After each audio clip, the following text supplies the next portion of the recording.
Quero saudar a igreja com a graça e com a paz do nosso Senhor Jesus Cristo, amém? Quero também dar as boas-vindas a todos nessa noite, que você escolheu estar aqui com a gente. Muito obrigado pela sua presença e de maneira especial aos nossos queridos visitantes. Sejam muito, muito, muito bem-vindos, tá? Que Deus abençoe ricamente a vida de todos nós. Abra sua Bíblia no Evangelho de Mateus. Mateus 16, versículo 24 ao 28.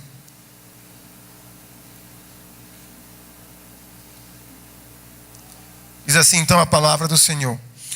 Então disse Jesus a seus discípulos: se alguém quer vir após mim, a si mesmo se negue, tome a sua cruz e siga-me. Porquanto, quem quiser salvar a sua vida, perdê-la-á. E quem perder a vida por minha causa, achá-la-á. Pois que aproveita o homem se ganhar o mundo inteiro e perder a sua alma? O que dará o homem em troca da sua alma?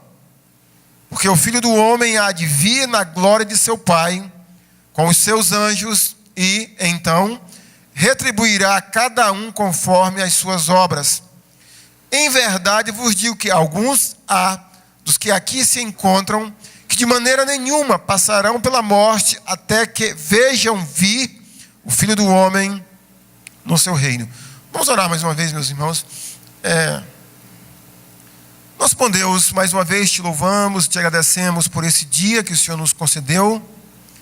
Também, como disse o nosso irmão ainda há pouco, te louvamos pela oportunidade, pelo privilégio de estarmos aqui, Senhor, junto com os nossos irmãos. Te louvamos, meu Senhor, por fazermos parte do teu povo. E agora, nesse momento, ó Deus, nós mais uma vez te pedimos humildemente, no nome soberano do Senhor Jesus, que a tua palavra, meu Senhor, possa penetrar profundamente ao nosso coração.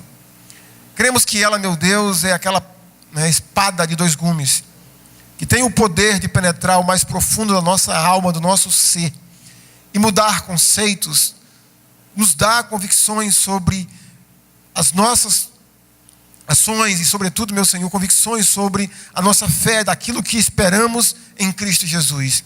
Então, edifica a tua igreja por meio da tua palavra e nos abençoa, Senhor. É o que te pedimos, em nome do Senhor Jesus Cristo. Amém. Meus queridos, a salvação é uma bênção. A salvação é um presente de Deus. Depois você me dá o cachê, tá? Vou fazer uma propaganda para o senhor. O pastor Marcos tem divulgado desde a semana passada uma série sobre palavras da salvação. Igreja, hoje de manhã eu sei que faltou energia, mas eu até comentei com a minha esposa, eu vi poucas pessoas aqui hoje de manhã. Olha, acho que são 8 lições, pastor, é isso? 8 lições são indispensáveis para a vida da igreja. Hoje de manhã nós estudamos sobre redenção. O pastor vai falar de justificação. Vai falar possivelmente de adoção. Acredito que vai falar de glorificação, de santificação, de conceitos que estão arraigados nessa palavra salvação. Então não percam, tá? Não percam, não deixem de vir para a sala dos adultos nesses próximos domingos, porque são assuntos extremamente importantes para a vida de qualquer pessoa que quer conhecer sobre esse assunto. Quando eu digo que a salvação é um presente, é uma graça, e de acordo com Efésios 2, 8 e 9, que diz, se você souber, repita comigo, pela graça, mediante, isso não vem, é dom, e não é para que ninguém se glorie. Quando eu me vejo com passagens como essas, meus irmãos, eu me fico assim pensando, mas por que todo mundo não crê? Ou por que todo mundo não vai para o céu? Porque a salvação é um presente de Deus que está disponível para todo aquele que crê nesse presente de Deus. Por outro lado, meus irmãos, quando eu passo a observar não diria exatamente as ações, mas o nosso dia a dia, quando eu digo nós, estou me referindo de pessoas que frequentam uma congregação como esta, um agrupamento de pessoas como este. Eu me pergunto, quem são as pessoas que receberam esse presente?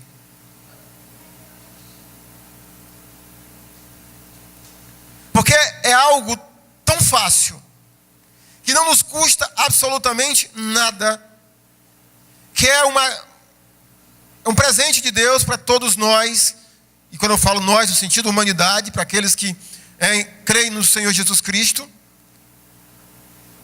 Mas, quando eu olho o dia a dia de frequentadores de igreja, eu me pergunto, quem são essas pessoas que receberam esse presente? E às vezes eu sou tentado a querer interpretar aquela frase de Jesus, muitos são e poucos são. Não é para o mundo, mas às vezes é para os frequentadores de igreja. Por que eu levanto esse ponto, meus queridos irmãos?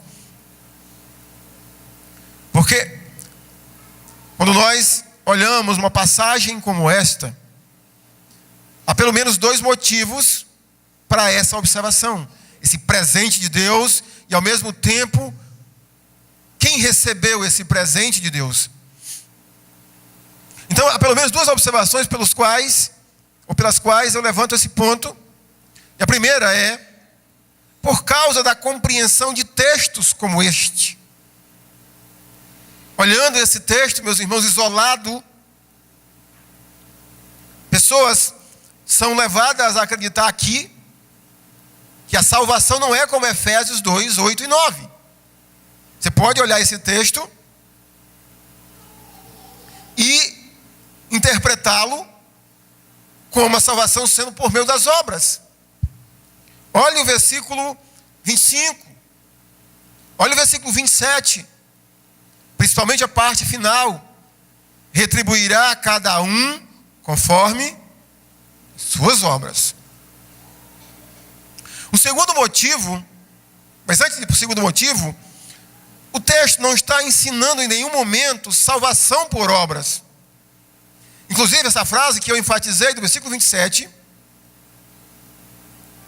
contribui para o ensino de toda a Escritura, que o julgamento de toda a raça humana, preste bem atenção, que o julgamento de toda a raça humana vai ser baseado nas nossas obras. Só que a raça humana vai ser julgada diante de Deus em dois grupos diferentes. Vai haver um grupo que vai aparecer diante de um tribunal chamado o Tribunal de Cristo. E essas pessoas que aparecerão diante desse tribunal são somente as pessoas que receberam esse presente. Pela graça sois salvos mediante a fé. Todas as pessoas que aparecerem diante desse tribunal, não é para ser sentenciado se vai para o céu ou se vai para o inferno, mas simplesmente para receberem, como diz Jesus aqui, para receberem a sua recompensa por meio do bem ou do mal que tiverem feito por meio do seu corpo. Vai haver um segundo julgamento para a raça humana, somente daquelas pessoas que não receberam o presente da salvação. A Bíblia chama esse tribunal, ou esse julgamento, o grande trono branco. Apocalipse, capítulo 20. Quem vai aparecer diante desse trono? Somente as pessoas de todas as eras que não aceitaram, que não receberam o presente de Deus. Essas pessoas também serão julgadas, não para saber quem vai para o céu, mas somente quem vai para um lugar chamado Lago do Fogo. E essas pessoas também receberão a sua punição conforme as suas obras. Mas esse texto, irmãos, Esse é o segundo motivo pelo qual fiz essa introdução. A salvação produz efeitos. A salvação produz efeito na vida de uma pessoa. E quando lemos uma passagem como esta, creio que a ótica que deveríamos olhar e que devemos olhar para textos como esse, não é Jesus dizendo como deve ser feito para ser salvo, mas como deve agir ou como age alguém que é um salvo. O efeito ou os efeitos na vida de uma pessoa que recebeu esse presente da salvação. Dessa pessoa que creu em palavra ou em palavras como Efésios 2:8, que diz: pela graça sois salvos mediante a fé. Isso não vem de você, não vem de mim, é um dom de Deus, é um presente de Deus. Pessoas que se apropriam desse presente de Deus, acontece na vida deles o que Jesus Cristo nos fala aqui, principalmente no versículo 24. Mas antes de adentrarmos ao versículo 24, 25, 26 e 27, permita-me fazer logo uma observação também sobre o último versículo da passagem que lemos, o verso 28. Diz assim: em verdade eu vos digo que alguns há, dos que aqui se encontram, que de maneira nenhuma passarão pela morte, até que vejam vir o Filho do Homem no seu reino.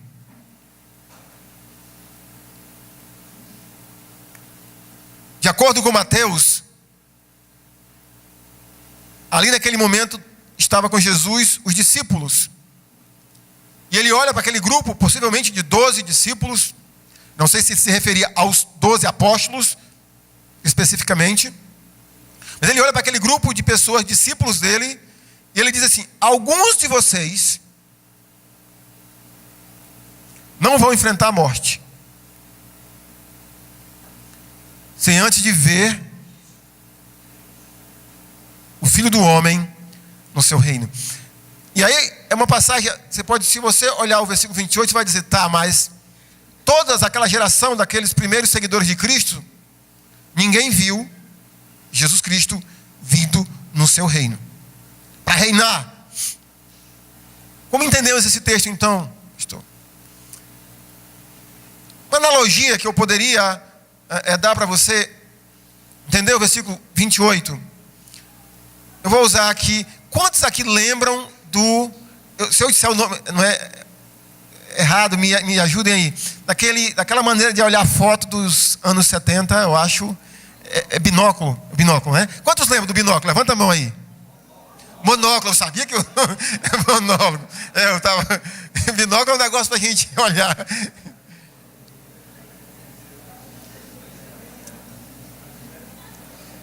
Como é que a gente vê a imagem melhor? É por meio do monóculo ou por meio de uma imagem, de uma câmera, tipo aquela que a gente tira as fotos do batismo? Qual a imagem melhor? A câmera atual. Mas a gente olhando as fotos dos anos 70, por meio daquele bichinho lá, a gente tem uma noção. Então, o texto que vem em seguida, ao versículo 28, os versículos de 1 a 8 do capítulo 17 de Mateus, eu creio que seria a comparação com o monóculo. O reino de Cristo ainda não se instalou na sua plenitude nessa terra para ele reinar. Mas nos versos de 1 a 8 do capítulo 17 de Mateus, aparece a transfiguração de Jesus. Jesus transfigurado, com o corpo brilhando, creio que o corpo da sua glorificação, e aparece com Jesus Cristo, Moisés e Elias, e Pedro, Tiago e João têm um vislumbre desse reino que Cristo diz que eles não passariam pela morte sem antes de vir o Filho do Homem no seu reino. Mas voltando ao versículo 24, que efeitos são esses, meus irmãos? O que efeitos são esses da salvação efetuada na vida de um ser humano por meio de Jesus Cristo. Verso 24 diz assim: então disse Jesus a seus discípulos: se alguém quer vir após mim, e aqui está o primeiro efeito na vida de uma pessoa que recebeu esse presente da graça de Deus, que creu em Jesus Cristo como seu Senhor e Salvador. Aqui está. Perceba que Jesus fala assim, se alguém quer vir após mim. Toda pessoa que é salva por Jesus vai sentir o desejo de seguir Jesus. Amém? A primeira evidência, ou o primeiro efeito na vida de uma pessoa, é o desejo de seguir Jesus. Jesus não diz assim: venham todos, eu obrigo vocês. Ele diz assim: se alguém quer vir, tem que ter o querer da pessoa. A pessoa tem que querer. Por que eu estou enfatizando isso, meus irmãos? Porque quando eu olho a realidade de tantas frequentadoras de igreja, eu não vejo, irmãos, esse efeito na vida de muitas pessoas frequentadoras de igreja. Eu não vejo o desejo, o querer de seguir Jesus. Pelo contrário, alguns que eu percebo, seguir Jesus é tão difícil como levar um pai de chiqueiro para tomar um banho. Como diria a expressão, parece que está arrastando o bode para a água. Que tipo de pessoa você é? Você tem desejo? Você sente um forte desejo de seguir Jesus? Ou você é essa pessoa que tem que ser aos troncos e barrancos? Para vir para a igreja é uma luta, nunca consegue ler a Bíblia, não consegue orar, não consegue obedecer em nada aquilo que o Senhor Jesus Cristo falou para que os seus seguidores fizessem.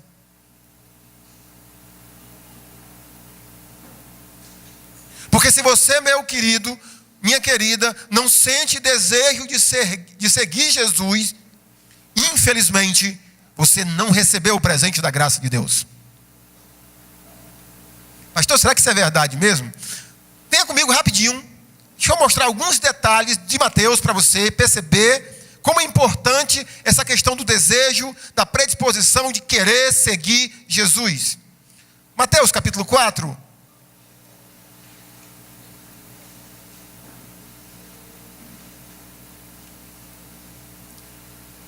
Versículo 18 a 22.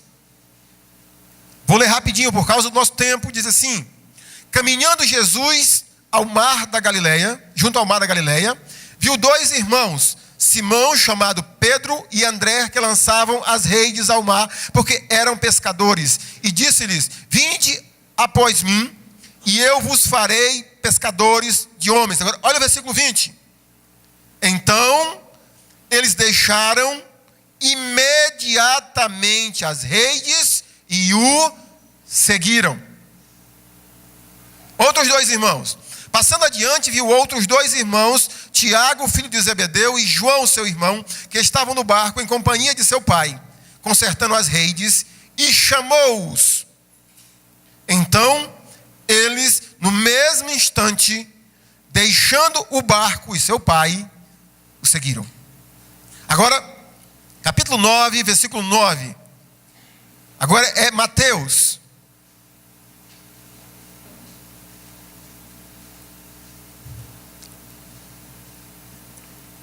Capítulo 9 de Mateus, versículo 9. Partindo Jesus dali, viu um homem chamado Mateus sentado na coletoria e disse-lhe: segue-me. Ele se levantou e o seguiu. Agora, mais uma passagem, pelo menos mais uma. Mateus capítulo 20, versículo 34. Essa passagem aqui é daquele homem chamado cego de Jericó. Mateus apresenta dois cegos. Eu vou ler a partir do versículo 31 somente.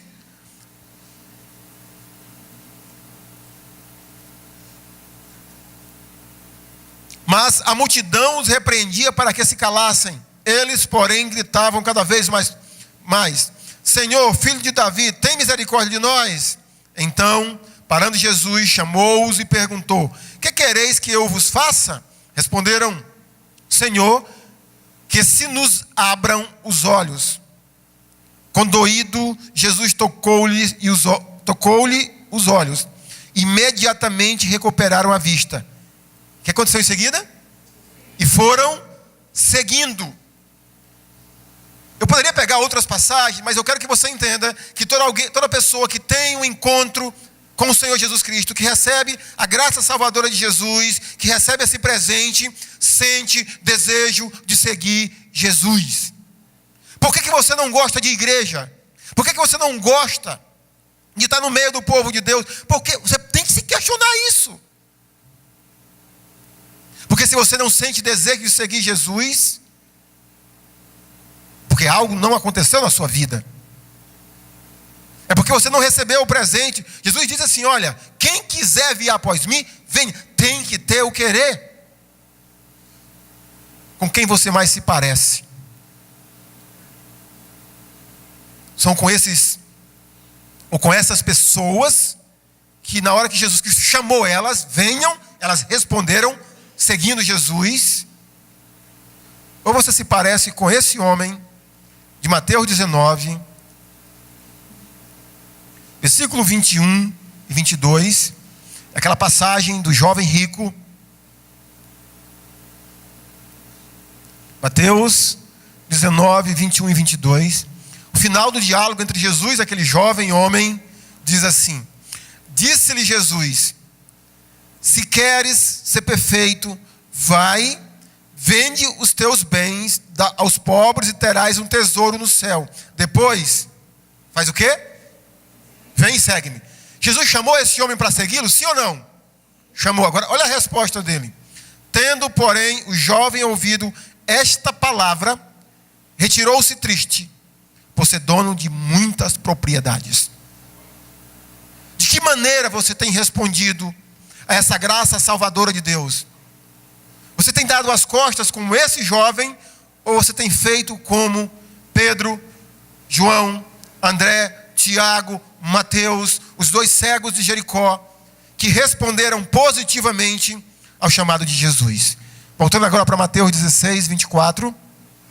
Não esqueça que o primeiro efeito de salvação, da salvação na vida de uma pessoa, meus queridos, é o desejo de servir e de seguir Jesus. O segundo, a si mesmo se negue.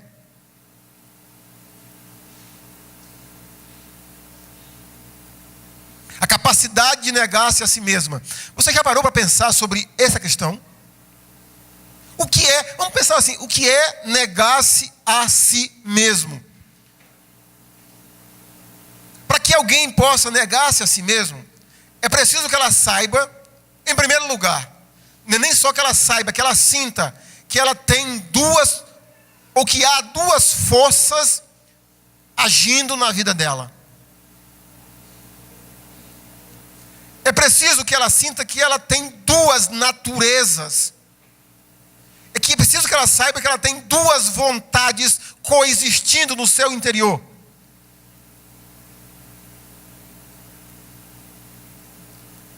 Capítulo 7 de Romanos, o apóstolo Paulo, por meio da sua experiência, ele expressa essa questão de negar-se a si mesmo, quando ele diz: miserável homem que sou. Para que a pessoa tenha essa capacidade, é preciso que ela tenha o Espírito Santo de Deus. Não é para alguém que vai ainda aceitar a graça de Deus. É para alguém que já tem a salvação. E por ter a salvação, ela foi selada com o Espírito Santo de Deus. Que é essa força que vai agora guerrear contra a velha natureza. Por favor, abra em Gálatas, capítulo 5, versículos 16 e 17. Não tenho tempo de comentar, mas só para demonstrar o que eu estou te dizendo.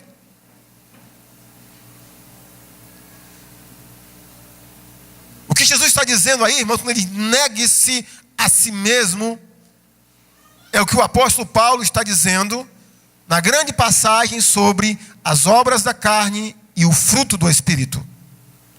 Gálatas 5, versos 16 e 17. Digo, porém, andai no Espírito e jamais satisfareis a concupiscência da carne. Perceba aquilo que eu acabei de afirmar.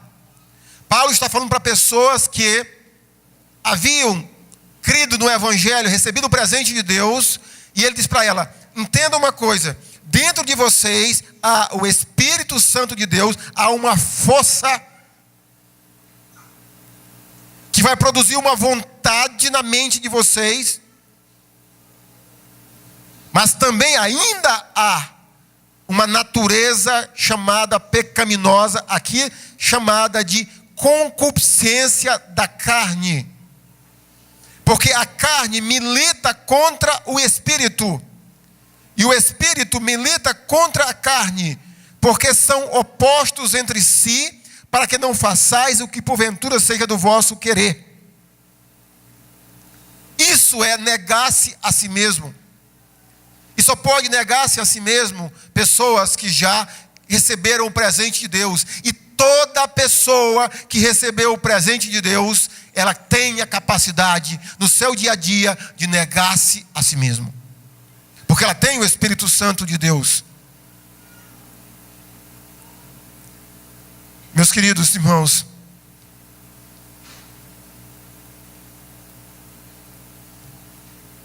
é preciso que você pare para pensar se você de fato tem exercido isso na sua vida. Há que ter cuidado com esses dois extremos. Primeiro, nenhum ser humano, por causa da natureza pecaminosa que ainda herda, ou que ainda possui, nenhum ser humano tem a capacidade de negar-se 100%. Nenhum ser humano. Mas por outro lado, qualquer ser humano que foi lavado com o sangue de Cristo, que teve um encontro com a graça salvadora de Cristo, ele tem a capacidade de negar-se a si mesmo. E se você não consegue negar-se em nada da sua vida, sempre é o eu na primeira, sempre é o eu, sempre você não recebeu o presente de Deus. Negar-se a si mesmo, irmãos, é um processo contínuo muito semelhante com aquela frase de João Batista em João capítulo 3 ou 4, que quando falam de Jesus para ele, que o ministério, que a obra de Cristo está sendo bem evidenciada, João Batista diz assim: importa que ele e que eu. A vida com Cristo é isso, meus irmãos. A cada momento que nós nos negamos, é Cristo crescendo em nós e o velho eu, a velha natureza morrendo.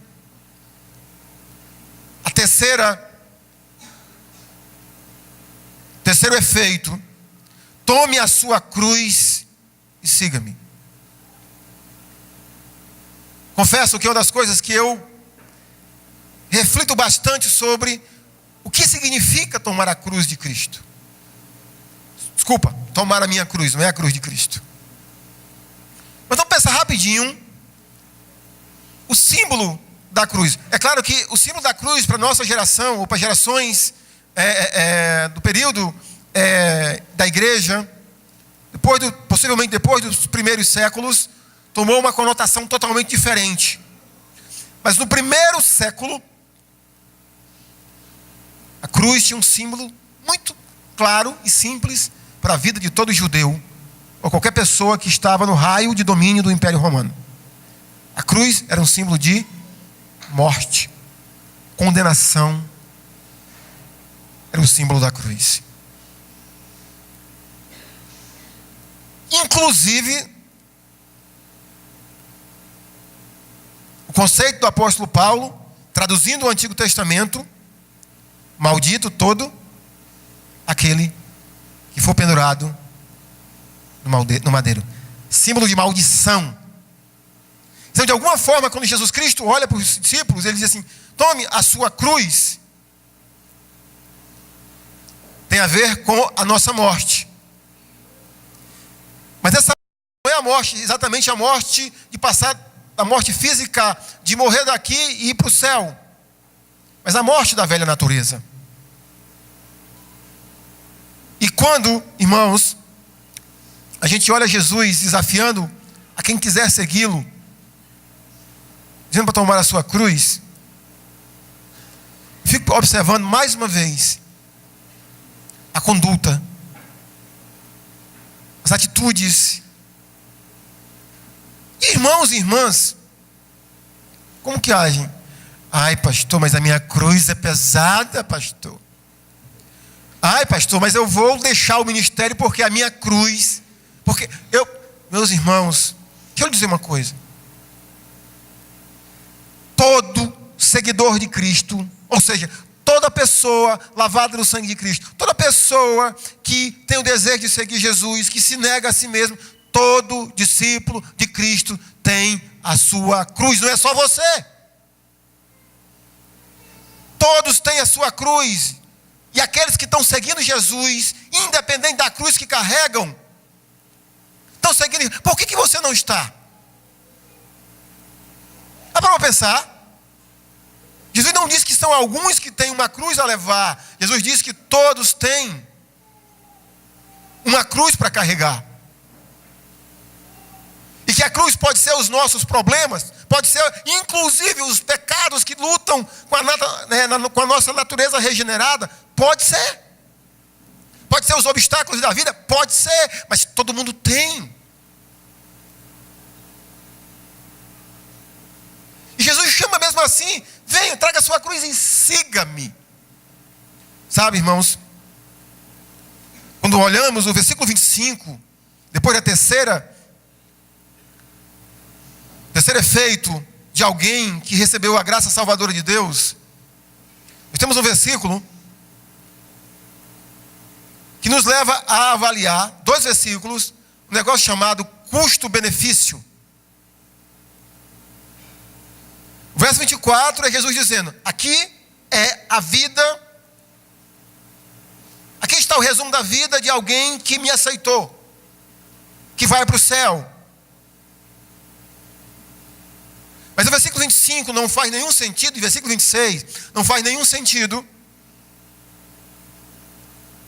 para nós e para os próprios discípulos, se nós não tivéssemos a amplitude de Marcos e de Lucas.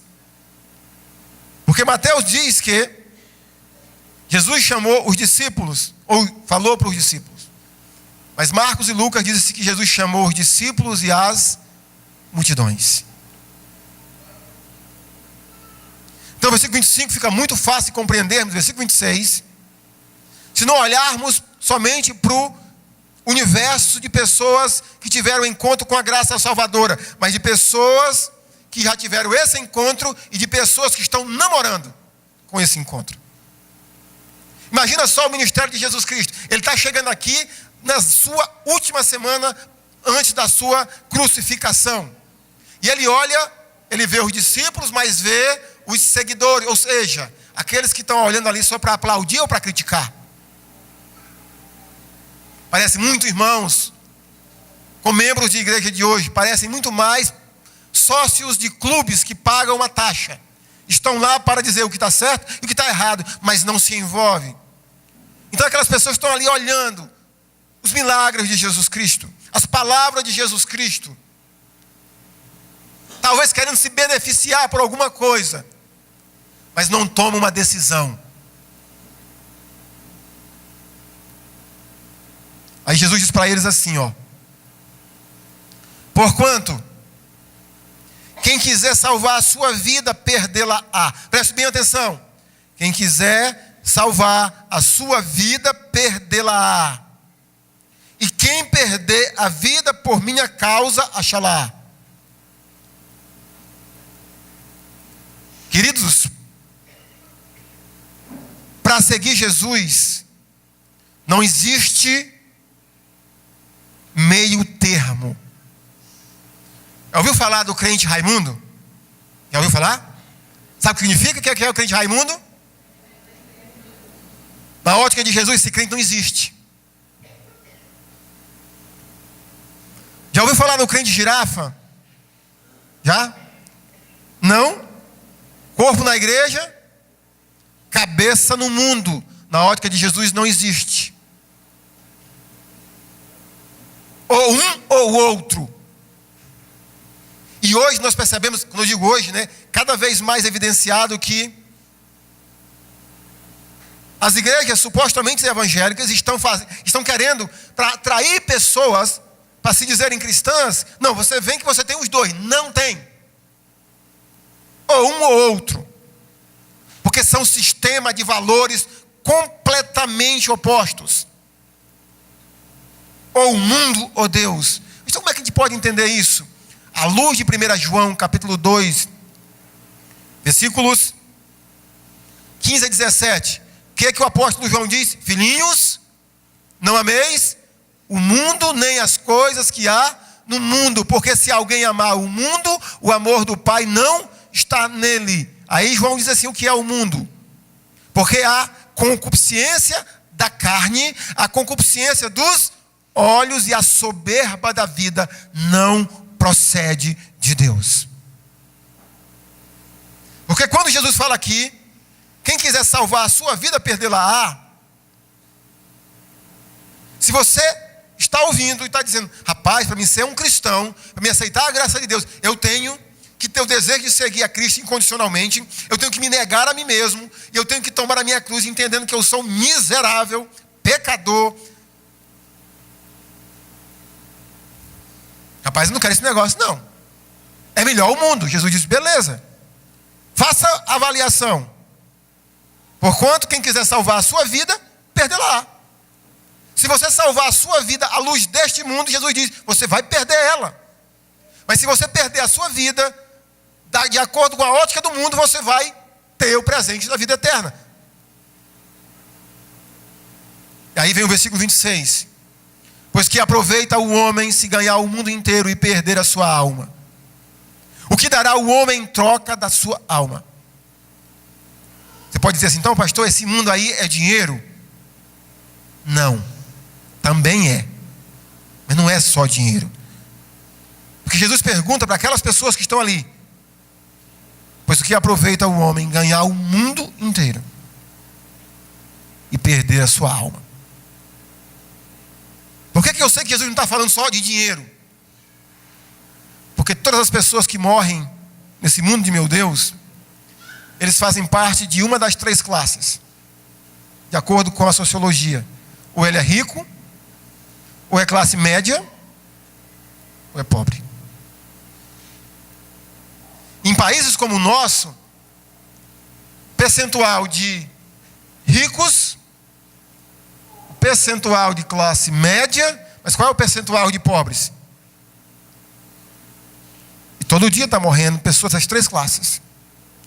E muitas dessas pessoas que estão indo para a perdição eterna, elas não estão indo para o céu porque elas trocaram o mundo, a filosofia de mundo, os prazeres da sua carne, no lugar de entregarem as suas vidas a Jesus. Esses dias, diante desse triste acidente que aconteceu na segunda-feira, segunda para terça, na semana que passou, eu tenho visto tantas pessoas, ouvido, lido, tantas pessoas citarem textos semelhantes a este, sobre aproveitar o tempo com as pessoas que você ama. É verdade.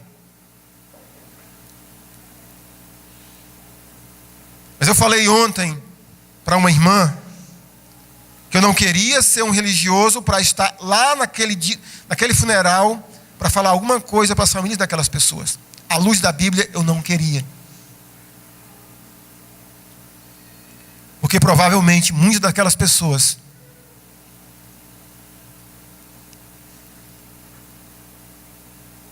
trocaram o mundo por Jesus. Não há como falar palavras bonitas para aquelas pessoas que fazem isso. Jesus diz assim, pois o que aproveita o homem se ganhar o mundo inteiro e perder a sua alma? O que dará o homem em troca da sua alma? O que Jesus está nos dizendo? que o bem mais precioso que um homem tem, que um ser humano tem, não é o dinheiro que ele possa ganhar, a fama que ele possa alcançar, os amigos que ele possa ter durante toda a sua vida, não é nem a sua família, não é a sua igreja. O bem mais precioso de um homem é a sua alma. E você talvez esteja brincando com isto. E se tua vida for pedida de uma maneira tão rápida, como aquelas pobres pessoas, no sentido de que morreram de uma maneira tão triste, tão desastrosa, que tristeza será? Porque o Filho do Homem, quando arde, porque o Filho do Homem há de vir na glória de seu Pai. Sabe? A recompensa para cada pessoa que entregou sua vida a Cristo, que recebeu o presente da salvação, que produziu efeitos na sua vida, é o versículo 27. Porque um dia o Filho do Homem há de vir na glória de seu Pai. E quando ele vier com os seus santos anjos, aí sim, ele vai retribuir a cada pessoa que tem seguido a ele. Vai retribuir a cada pessoa que tem negado, que tem vivido uma vida de negação, a cada pessoa que tomou a sua cruz para segui-lo, que não trocou toda a beleza filosófica desse mundo pelo poder do Evangelho. Essas pessoas irão receber a sua recompensa.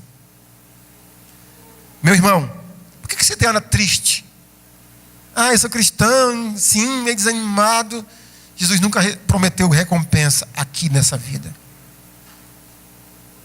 Há textos como esse nos mostra que a recompensa vamos receber quando vir o reino do nosso Senhor. Podemos receber uma bencinho aqui, uma bencinho ali? Podemos. Mas a palavra de Deus não promete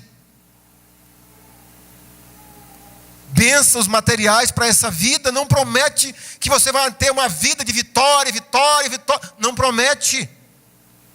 Não promete que você não vai cansar carregando essa cruz. Não promete que Jesus fala, tome ela e venha após mim. Por que você está desanimado? Por que você anda tão pouco na igreja ultimamente? Por que você tem abandonado o seu ministério? Por que você não tem mais servido a Cristo como deveria servir? Por quê? Por quê, meus queridos irmãos? Mas talvez você também esteja aqui e é um namorador da igreja. Acha bonito as músicas, suporta as mensagens, mas não toma uma decisão. Às vezes vem para cá para passar o culto todinho no celular. Daqui eu estou pregando e a gente olha as pessoas achando graça para o celular. E aí, na hora que Deus pedir a tua alma, na hora que chegar o teu momento, está pronto para encontrar com o teu Salvador ou com o teu juiz? A vida cristã é dura, não tem moleza. E se hoje você está disposto a entregar a sua vida a Jesus Cristo, de receber esse presente pela graça, sois salvos mediante a fé, eu não vou te enganar que os problemas irão acabar. Não vou dizer isso. O que eu posso te prometer é uma música antiga do cantor cristão, que eu acho que muitos sabem. Depois que Cristo me salvou, em céu o mundo se tornou. Até no meio do sofrer, com Cristo é céu. Temos Cristo para nos ajudar, para superar todos os nossos desafios, problemas, às vezes derrotas que enfrentamos na vida. Mas Cristo não prometeu uma vida de super-herói para nenhum seguidor dele. E hoje à noite, quem sabe seja o teu momento de receber essa graça salvadora, esse presente de Deus, de receber Jesus Cristo como teu Senhor e como teu Salvador, arrependendo-se dos teus pecados, estando disposto a largar essa vida, decidido com desejo de seguir Jesus.